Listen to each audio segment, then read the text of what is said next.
তারা যদি সাখাওয়াত হয়, সখী হয়, তারা যদি দানশীল হয়, তারা যদি গরিবের প্রতি সহনশীল হয়, মায়াবী হয়, তাহলে এই সমাজের একজন মানুষ, বন্ধুরা আমার, অর্থের অভাবের কারণে রাস্তায় পড়ে থাকতে হবে না, কষ্টে কাটাতে হবে না।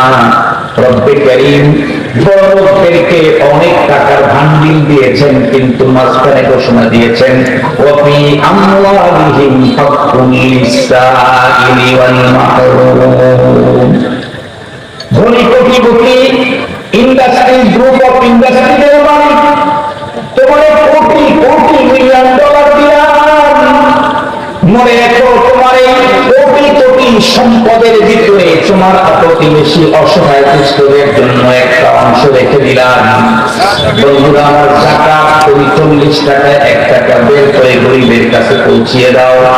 হাদিসে পাকের মধ্যে আসে